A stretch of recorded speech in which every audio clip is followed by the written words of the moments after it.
Care for your health.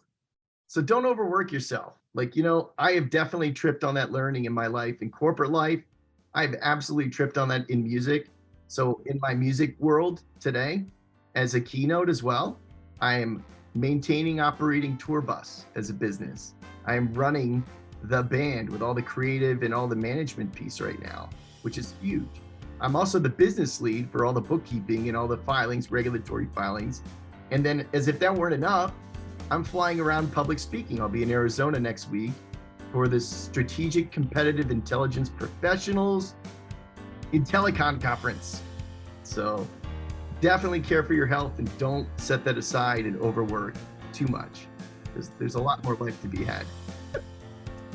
I'm Junaid Ahmed, host of Hacks and Hobbies podcast and a digital presence advisor at HumbleZone. This episode is brought to you by Home Studio Mastery. I launched a consultation and course program to help podcasters and course creators to create a space in their homes that'll reduce the friction of creating content and appearing their best when showing up on camera. The pandemic gave us a lot of issues, but this one is here to stay. We're now so much closer to our audience thanks to video becoming more popular and affordable. I help guide folks who want to create Hollywood-worthy studios to not only capture great content, but also build more confidence, more authority, and be more comfortable in front of the camera. If I can do it, you can too. And with my help, you can do it faster. So if you'd like to learn more, visit homestudiomastery.com and how you too can create a home studio that brings out your personality, professionalism, and possibilities. Thank you for tuning in to Hacks and Hobbies with your host, Junaid. We're visited by our amazing guests coming from all walks of life. Want to learn their story, their struggles, and their journey on how they got to where they are today. So stick around. Today, we have an incredible guest joining us. He's a true force in the industry, known for his competitive intelligence expertise and his ability to bring in massive revenue for Fortune 100 companies. Get ready to dive deep into the world of strategic marketing and business success. Ladies and gentlemen, please welcome our guest, Robbie Phoenix. This is going to be an awesome conversation. Robbie, thanks for coming on to the podcast, man. How you doing, brother? It's awesome, man. I just got off tour with Slash and everything's awesome. Look at that. He's just dropping in those names, just got off tour with Slash, talking to this MTV producer, making things happen because, guys, Robbie is definitely the guy that you want on your side when you're creating some epic. Robbie, tell us what you do, man. Tell the audience what you do, because obviously I didn't do my homework. All right, it's fine. I don't do my homework either. That's why part of me is being an artist, and you're not supposed to do homework. So that's authentic and keeping it real. So Yeah. there are two sides of Robbie Phoenix. The one is I'm a competitive intelligence expert that's industry renowned. I'm award winning, and I brought in $250 million to two Fortune 100 companies through leveraging creative advantage for their competitive advantage. And by that, I serve multiple roles. The one big one was I was an intelligence lead and founder for Verizon Business's mid-market enterprise division, and brought in over $100 million in that role, direct contribution through strong teaming and a lot of people around me helping, obviously. And the other part of it is I was then recruited by another Fortune 100, what was then Level 3 Communications, which is today Lumen Technologies, brought in 120 million plus in that role with a bunch of C-level awards and industry recognition in that role. So that's the one side of Robbie Phoenix. The other side is I work with industry titans. So when you think of AT&T and Broadcom, when you think of other industry titans in the entertainment field, so Live Nation and Sony, I've worked with them all and a lot more. And what I do is I teach businesses and typically executives within those businesses how to compete to win. Basically, you're in a marketplace that's competitive. There's technology, there's market landscapes and products to consider and services and value. I teach these executives how to kick ass. And ultimately, Nice. I brought in $250 million to show it with them. Dude, $250 million. check that number. That is a number not everybody can say that you brought to a company. That's amazing, brother. You're an executive coach, a strategic marketing advisor. How did you get here? That is the story that we love to dig into. And you've got some really good ones, because in the green room and in the last conversation that we had, you got a lot of stuff happening, man. And I'm trying to remember how we even got connected. Yes, LinkedIn Live. I think it was somehow LinkedIn got us connected. And Yes. so excited to be part of your world, man. Thank you. I'm honored. And by the way, I have to borrow your lighting the next time we do this. Yes. Next time we're gonna send over a light kit for Robbie to use for The his studio needs a his serious studio. upgrade on this. We're The gonna aesthetic side. do an upgrade, and we'll have a before and an after shot for all of y'all to see. To keep it completely honest and humble, like anyone that's listening to your show, they're probably like $250 million. WTF? How do you get there? And I'm going to tell you exactly how I got there, and be very honest with this, with no ego and humility before God, to tell everyone this. I started my career broke. I lived in my in-laws' house. I was saving to have my first apartment, and my wife was in a social worker job in Philadelphia, making about $15 an hour, and it allowed me to have a commute of 100 miles every day on a turnpike that was expensive. And because of that pressure, it molded me into saying, you got to work your butt off, like literally, to succeed. So I built a team of 15 people around me that was part of that success. They clearly were part of my track record. I know every name to this day and what they did and their titles and how awesome they were. I became the top salesperson nationwide. And when you learn a lot in sales, you learn a lot about end customers and solution selling and positioning, articulation, presentation, all that stuff. And then I moved into tech support for another 5 years.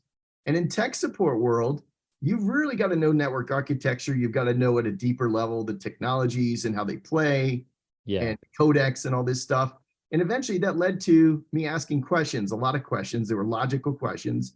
Why is AT&T kicking Verizon in a market like Philadelphia, which was one of our major markets? And they were beating us at retail rates. So I did a lot of homework on that. I spent a lot of time studying the cost models for AT&T and their services. I eventually started cracking the code with other friends that taught me how to build marketing campaigns using TerraSQL data and some weird stuff. But at the end of the day, how did I make it? I worked hard. I researched heavily, and I was very humbled to learn around me with everybody that I met. And I was one of those people in the office late at night. I was in my office typically in Philly till 1, 2, 3 in the morning, or I was at home working remote on my couch, and I was getting texts and calls at 11 p.m. That's how I kind of made it. I think you were working late because you wanted to avoid the traffic. Yeah, that was a thing even back then. Right? Yeah, like JFK Boulevard is not kind to commuters, and it's a wind tunnel. If you've ever worked down in Philly and you're having to walk towards like Arch Street, where the building happened to be that I lived in, and basically work. They say work and live. I say live and work, the way I did it. And you could literally chip little golf balls and literally hit the Comcast building from where I was. And it was on the 18th floor where I happened to be. It's a lot of fun. I love that, man. That story was powerful. Hard work is definitely something that you want to put into your own livelihood. Without hard work, we can't really get anywhere. Correct. And then you added the smarts. You brought in all the smart people around you so you can absorb from them. Like it actually reminded me of Henry Ford, because Henry Ford, right? He dropped out of college. I'm only going to do this, but he somehow ended up hanging out in these masterminds with top-notch people, and he just absorbed all of the things. And guess whose name we still read and nobody else's that was in the mastermind? Ford, right? He's got the Ford company, everything else. Like, we all know that history. Man, I love that. So hard work, bringing smart people around you, build this persona of being humble and being able to start the conversations and keep them moving forward. how did you then would define, so as this journey molded you, right? Not just molded you, but you molded yourself with this journey, you started seeing success. It really came down to the simple elements most people know, and it's balancing somehow your personal life in that if you can, right? Mm, So it's not just the hours and the hard work, that was a part of it. And I'd bring home a lot of work with me, not only on weekends, but vacations and certain evenings yeah. when the kids are resting, that kind of thing, when I was a younger parent. It was also really about leveraging the creativity and being your authentic self. This is something in corporate America that's actually a little bit of a missing ingredient at times. And I consult with a lot of Fortune 1000 clients, by the way.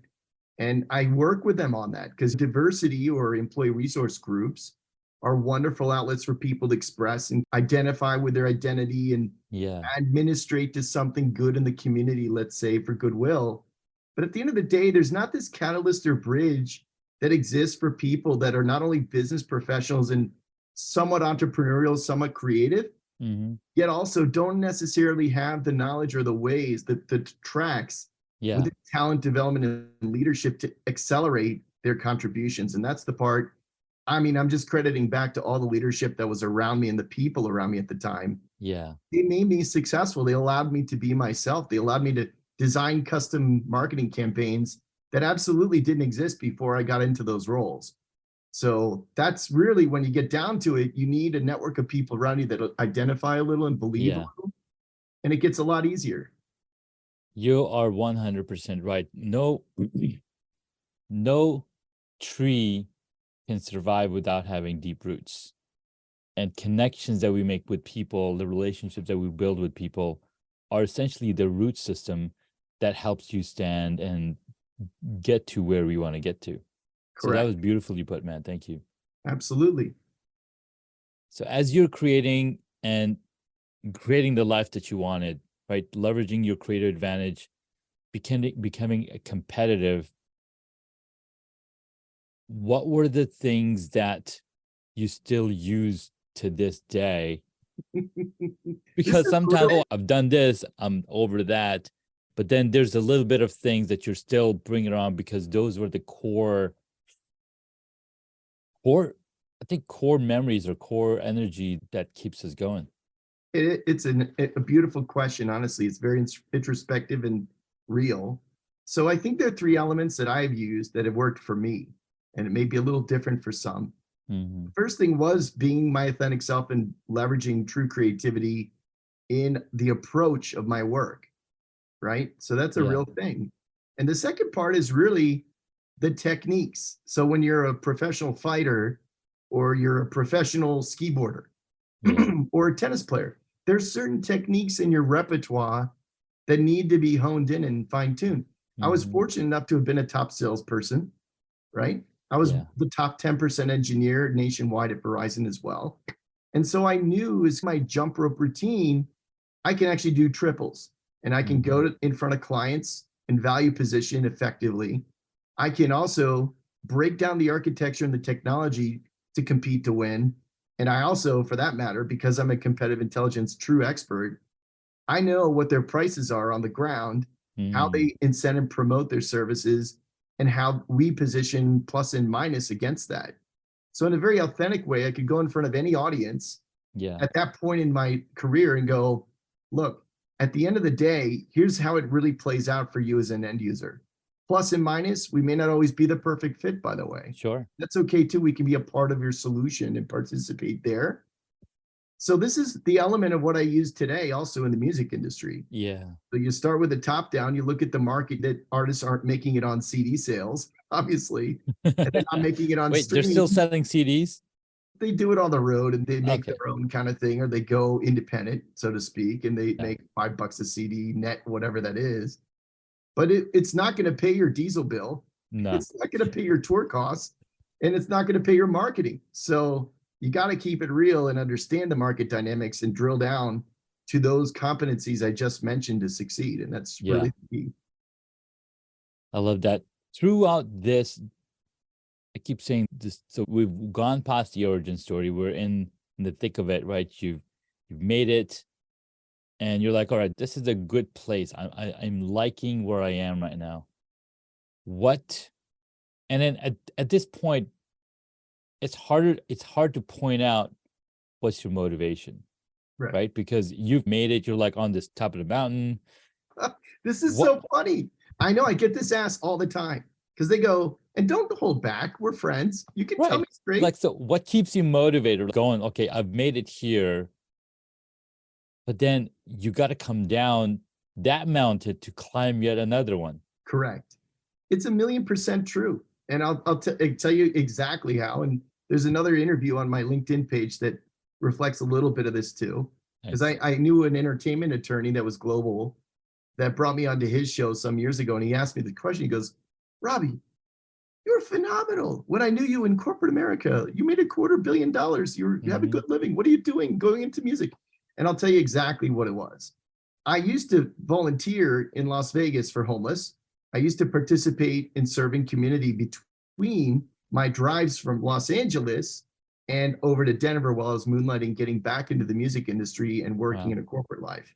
So while I was doing all this, when the Mandalay Bay tragedy happened, the Harvest Music Festival massacre, to be very specific, that was my calling. That's when I knew I had to serve a greater purpose that meant something to the, hopefully, Americans, maybe not the world, but as Americans, we shouldn't be attending music festivals and having 50 caliber bullets raining down as a blunt front force trauma on the very soul of American music experience.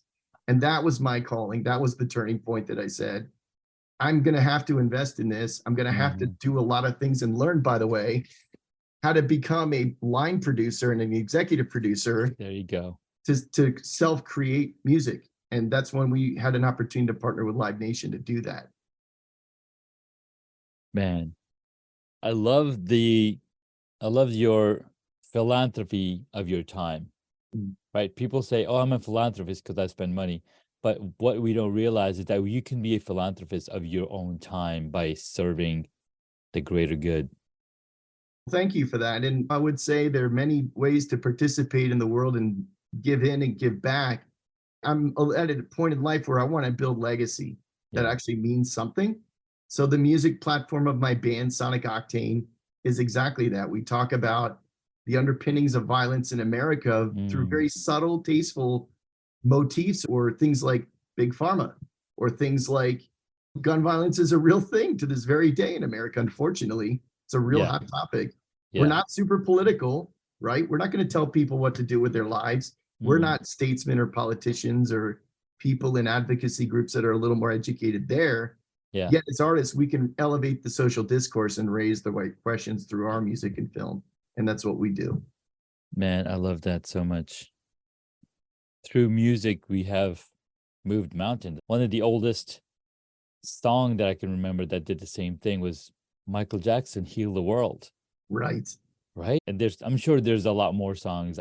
That's the only one that stands out. Sure. Yeah, We Are the World.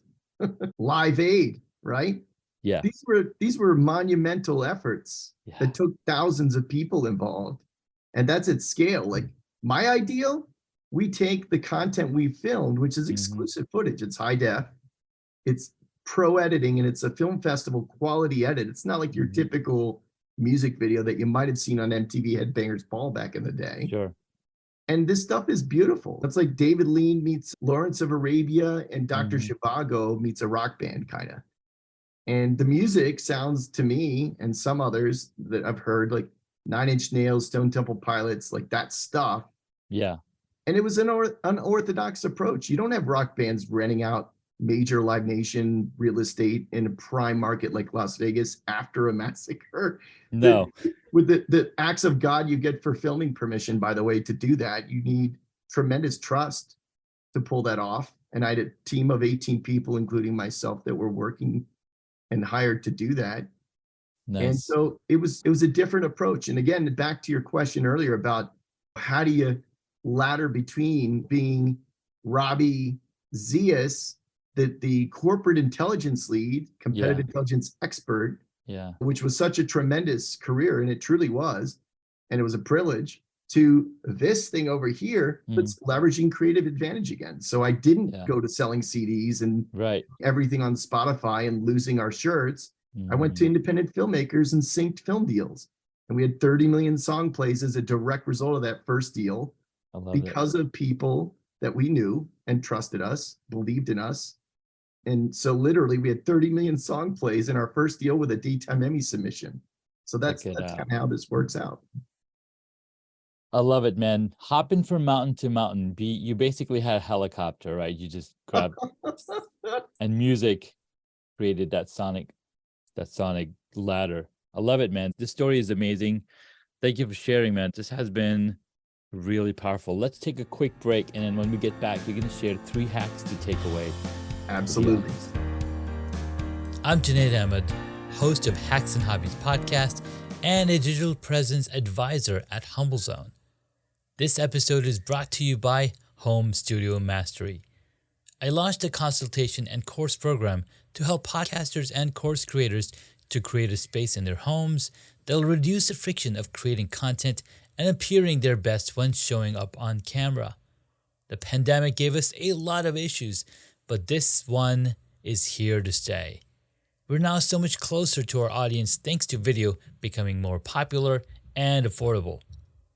I help guide folks who want to create Hollywood-worthy studios to not only capture great content, but also build more confidence, more authority, and be more comfortable in front of the camera. If I can do it, you can too. And with my help, you can do it faster. So if you'd like to learn more, visit homestudiomastery.com and how you too can create a home studio that brings out your personality, professionalism, and possibilities.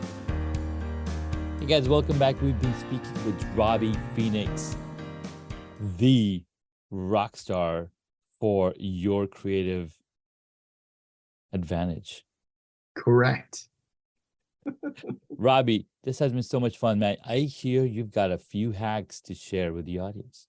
I may have a few hacks. How about you hack first, though? What's your hack? My hack is to sleep when you can. That works. It is the free drug that we all get that's going to give you the competitive advantage on everything else. That's a fair statement. So my first hack of the day is, again, going back to the interview here, be your authentic self. Don't be afraid to be yourself. Like corporations, in my example, it could be any example in your lives, but they have a way of like the walls come in like this, and it's back in high school almost. Hey, you've got to sit at the cafeteria with the guys and gals in product that are really cool, that know their stuff, that are at the same table like a couple times a week. And it's, come on, man. Really? Is that, you think that's how business really gets done? That could be, yeah, some. And maybe you want to be friendly to them. But by the same token, just be yourself. Don't have to follow the flock and have the same feathers every time, because you'll stand out. People recognize you for being authentic for the fact that you are who you are and how you do what you do. That's my first hack. I'd say my second hack is definitely always follow your dream. And I don't mean dream as in like a cloud and angels and teddy bears and gumdrops. I'm talking about like a dream, a passion that's realistic to attain. Because certainly transitioning from corporate life as a competitive intelligence expert into music was a fairly heavy transition for me. And I had people around that were mentors. I had Rick Shermer at a Hollywood viral brand. I had Michael Beckman, Relentless Entertainment in the film industry. I had people around me to help. But you got to be realistic about laddering that in, and you may have to moonlight for a number of years to get there. Yeah. Build those relationships. Love that second hack. Number three, I think for folks who are a little bit older in life, let's say, like myself, care for your health. So don't overwork yourself. I have definitely tripped on that learning in my life. In corporate life, I've absolutely tripped on that in music. So in my music world today, as a keynote as well, I am maintaining, operating tour bus as a business. I am running the band with all the creative and all the management piece right now, which is huge. I'm also the business lead for all the bookkeeping and all the filings, regulatory filings.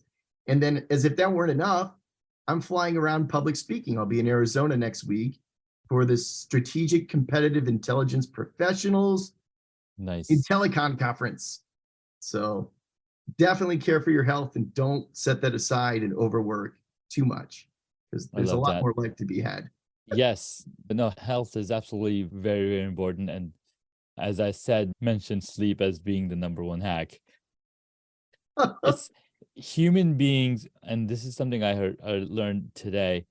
Human beings are the only species in the whole world that sacrifices sleep over productivity. Yeah. Quote. Yep. And caffeine's not going to fix that. I've No, tried. it's not. No, it's not. I've actually tried that for a year. Didn't work. Darn it. All right. Let's jump into our rapid fire questions. Okay. Number one, what is the one hobby that you wish you got into? I'd honestly have to say I'd love to get more deep into jet skiing. I've done it a few times. Nice. My son took me to Cabo in Yeah. December, and he even rented a jet ski for dad, which is unbelievable, generous for him. And I just would really love to get into that world more. No, man, that's so awesome. Hopping on top of water. Come on. It's like walking on water, because that's the closest you can get to water without being on it. There's the jet thing that you can strap your feet on. But I think jet ski is pretty awesome for sure. Dude, ride the waves and just go. All right, number two, what did you want to be when you were a child? Literally who I am today. My brother and I, dead serious, like my brother and I used to play around in our basement. We'd invite all the neighbors over. Hey, there's a play, there's a concert. We'd make little tickets out of this kind of stuff, literally. Nice. We'd write on it, and we'd go down to the basement with a light bright, and we'd go down with a Battlestar Galactica, and just we'd play with stuff, and we'd make like little plays like we're acting or playing in a band. And the next thing, flash forward into our teen years, we're playing instruments. We're actually playing in bands together for 6 years. So the music was always a critical part for me. And the other part I'm serving is my intellect, right? I like to know that I'm connected around the things that I do. Yeah. And then I can help others in that. So there's a tagline we say in the band as Robbie Phoenixx, one love, one music, our world. It's because we should love each other like brothers. Yes. We do have one music in our hearts if we're playing it. And, our world, like we have a pretty tough world out there right now. And I think we all need to stick together and help each other out. You're 100% right, man. You're 100% right. And I love that. I love that so much, because like you were playing music, I was listening to music, and I was like, I want to be singing. So I had a little bit of experience, just a teeny tiny bit. And then I was like, okay, I can't remember my lyrics, so I guess Dude, they're monitors now. You can do it. I know. Come on, man. That's your hack. I know. That's my hack. Actually, at Social Media Marketing World, they had a karaoke thing. I don't know if you saw that video of mine. Yeah, I did. I saw it. That's why I'm saying. You did it. That's right. That's right. That was fun. I did my homework. That was fun. All right, next up. What is your favorite movie or TV show? For me, movies have to be like film narrative art. So I lean in on, obviously, Dr. Zhivago, Lawrence of Arabia, old school, new school. I love a lot of Robert Redford, Clint Eastwood films because they have cinematic excellence. I'm not so keen on some of the CGI, AR, VR stuff, even though it's fascinating. It's certainly an art unto its own. Yeah. So that's favorite film. And then favorite music, you say? TV show. Oh, okay. To be funny, obviously Seinfeld is one of my faves. The Simpsons. Not that I watch them frequently, but when I do, I just tune out and I love it. Yeah. And then lately, my wife and I have been watching Yellowstone. I need to check out Yellowstone. I've been thinking about it. Yeah. Man, talk about beautiful America, man. Yeah. And that's the way I know it, touring in the band with Sonic Octane. You actually see Kansas, Wyoming, North and South Dakota exactly like they portrayed. It's beautiful. I love that, man. All right, next question is going to trip you up. I don't know if you've ever seen it before. What movie would you choose if you, Robbie Phoenixx, got to play a character in it? This is easy. Ha! You thought you got me too. I know. So I've written a pro forma book, Okay. you know, and it's not on me, so I wouldn't be that egotistical. However, I was also once upon a time asked to begin scoring my own movie. Ooh. So it was fascinating because I could use not only rock music where I sit, but like Mhm. Katy Perry and maybe Justin Timberlake, Yeah. maybe like Usher. And I Uh-huh. started pulling all these elements together because it fit the narrative of how do you start a rock band? Oh my God. And it's unbelievable tripping and learning. So obviously, I wanted someone hot like my wife to be the actress. So in my heart, I'd love to say that I bring the motion picture to life, and Katy Mhm. Perry will be my actress wife. So that's There you easy. go. There we go. I love that, man. Sweet. But what's the name for the movie? Do we know it yet? I also have a documentary that is, in fact, in the works right now. It's called Mission America with Sonic Octane. And it's going to Nice. be a slow crawl to get it done. I'll tell you, we have a lot of interviews to do. Maybe we can assist and partner on that, incidentally. Hey, I'd love to do that. I'd love to partner in that for sure.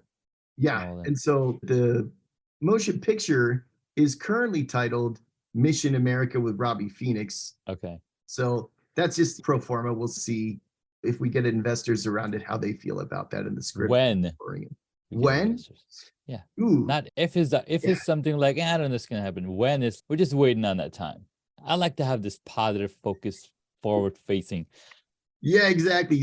My spirit animal is a bears, by the way. So you just tripped over a big thing. So I don't know the timing. What I would tell you is I worked nearly a year in Beverly Hills, and that was 2 years ago at the behest of what was then the largest independent filmmaking company. Nice. And so I learned a lot about that world. I have not pitched this yet. This is lower on my radar. Right now, I'm really focused on keynote speaking, Mhm. executive retreats, executive coaching, and then complementing the band's workflow in that to Yeah. bring that as a pull through entertainment factor. I love that. Man, I love that idea. It's Keynoting. awesome. It is an amazing idea. All right. Let's move on to the next question. I say rapid fire like loosely, right? Okay. Who is your favorite superhero? Superhero. Ah, I guess that question gotcha. that's a tough. Oh, I know. Okay. So because I was a competitive intelligence expert in corporate life, and I like subtly and benignly resented the idea of fitting in and having to wear Brooks Brothers every day and just, oh my God, right? So I used to walk in with black t-shirts and like, funny enough, I'm wearing one today. Yeah. And I didn't care. Like I'd wear flip-flops and ripped up jeans. If they didn't like me, who cares? Because I've got an audience every 2 weeks in an intelligence briefing anyhow. That's Mhm. senior leadership. So I really believed in this authenticity thing over time. It took many years to build that in Yeah. me the way. And so for me, my superhero, my go-to is Iron Man. Oh, So who would yes. want to be Tony Stark all day long? Exactly. So I used to call This myself guy. Tony Stark of the boardroom because I'd go in there and people would ask me stupid questions, candidly, because I was well researched. And Mhm. I'd be patient with it and trickle through my Rubik's Cube or whatever it was I was doing. And I'd lay it out for them a little bit more with some authority to do good in the world, obviously, to keep them humble because they're leaders and they have egos. Yeah. And you just went in there and did your best to let them know that, yeah, there's someone at the other side of this table that doesn't manage at a senior exec level, making 3, 4 times what I was making. Mhm. However, I brought in $250 million. So yeah, I have your audience today and you're all mine. Love it. I love it. All right, last question in this rapid fire series. If you were a board game, what would it be? I'm not going to say Teletubbies. I'm not going to say that's the easy part of That the is answer, not a right? board game. They Oh, never made a good. Thank God. Or I'm not going to be like Care Bears either. Okay, that's not on the table. No. Gosh, this is weird. Uno, because it's quick and it's fun. And Yes, anyone but can play. Uno is technically not a board game. But you have to play it on a board or on a table, right? It's a tabletop card game. All right. Okay. Probably Monopoly because I like the dog. First of all, the dog's cool. I always try to get the dog when I play. Yeah. And it was a childhood game that, in fact, one of the very few games in my inner family that we used to play every so often. So I would have to say probably Monopoly. That's where you got the smarts. Some of it, yeah. Some of it absolutely came from my home and my parents, no doubt at all. No, absolutely. Absolutely. Love it, man. Thank you. Thank you so much. Now, where can the superpreneurs listening here find you, and what can they expect? Absolutely. So my primary, start texting, my friends. It's real simple. It's a 5-digit 33777. Just text Robbie, Robie. That's it. Nice. Text 33777 and I'll connect with you. You'll get a free download as part of that engagement. So if you're looking to compete, to win and leverage your creative advantage for your competitive advantage, that's how you reach me. And then secondarily, you can always find me on LinkedIn. And that's LinkedIn/Robert Zeas. That's Z as in zebra, EAS as in Sam. And if you want to find me in the music world, I'm on Sonic Band Fan on Twitter. We have over 21,000 followers today. Oof. And by the time this episode drops, probably 25, 20, 30,000. Who knows? We're going to get to there, right? Robbie, this was a ton of fun. Thank you so much for being a guest here on Hacks and Hobbies. You've got a ton of hobbies and you've actually done them. So kudos to you. We here talk about hobby as the #1 mental health manager. And that's something that we need a lot of, because all these shootings that are happening all over the US is the lack of mental health. And you are helping with the cause that you're focusing on with music, with touring, and all the amazing things that you're doing. So thank you so much for bringing your heart, bringing your soul, sharing with the audience here. It's my pleasure. And by the way, I'll be back to haunt you soon. Yeah! I'll have a guitar. I'll just play some guitar and it'll be loud and stupid. Yes! Awesome. Robbie, thanks so much again, and we'll catch you in the next episode. Rock and roll, one love, one music, our world. Robbie Phoenix. Thank you so much for taking the time to listen to this episode on Hacks and Hobbies. We absolutely appreciate your contribution. You can find additional notes on hacksandhobbies.com. Please share the podcast with your friends and tell them what you learned about our guest today.